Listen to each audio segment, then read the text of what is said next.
दादा दादी कहते थे। नमस्कार छोटे दोस्तों।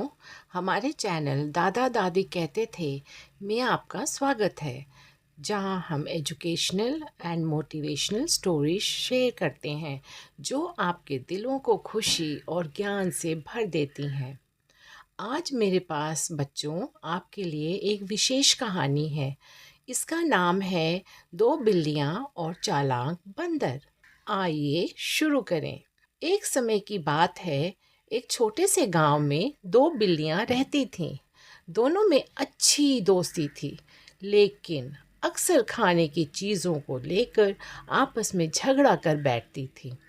एक दिन दोनों को एक बड़ा टुकड़ा रोटी का मिल गया। पहली बिल्ली बोली, ये रोटी मैंने पहले देखी है, तो ये मेरी है। दूसरी बिल्ली ने तुरंत कहा, नहीं, मैंने इसे उठाया है, तो ये मेरी है।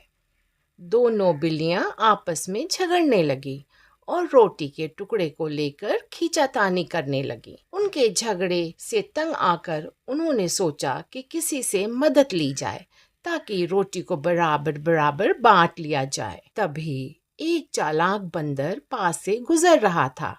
उसने बिल्लियों को झगड़ते हुए देखा और मन ही मन सोचा, अरे वाह, इस झगड़े से तो मेरा फायदा हो सकता है। बंदर उनके पास आया और बोला, दोस्तों, तुम दोनों क्यों झगड़ रही हो?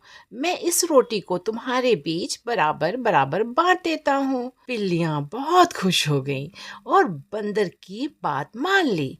बंदर ने रोटी के टुकड़े को उठाया और उसे दो हिस्सों में तोड़ दिया, लेकिन एक हिस्सा दूसरे से बड़ा था। बंदर ने चतुराई से कहा, अरे, ये तो बराबर नहीं हुआ, मैं इसे ठीक करता हूँ। फिर उसने बड़े हिस्से में से एक और खा लिया। अब दूसरा हिस्सा बड़ा हो गया। बंदर ने फिर से कहा, अरे नहीं, अब ये हिस्सा बड़ा हो गया, इसे भी ठीक करना पड़ेगा। और उसने दूसरे हिस्से से भी एक और खा लिया। इस तरह बंदर ने थोड़ी थोड़ी करके पूरी रोटी खा ली और बिल्लियों के पास कुछ भी नहीं बचा। बिल्लियां हैरान रह गईं और समझ गईं कि उनके झगड़े का फायदा उठाकर बंदर ने सारा खाना खा लिया। अब बिल्लियों को एहसास हुआ कि अगर वो आपस में झगड़ने के बजाय मिल बांट कर रोटी खा लेती तो उन्हें धोखा नहीं मिलता।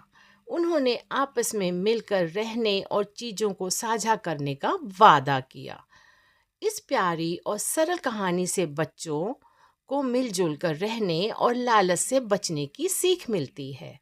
मॉरल ऑफ द स्टोरी, इस कहानी से हमें यह सीख मिलती है कि आपस में झगड़ने से हमें नुकसान होता है, इसलिए हमेशा मिलजुल कर काम करना चाहिए।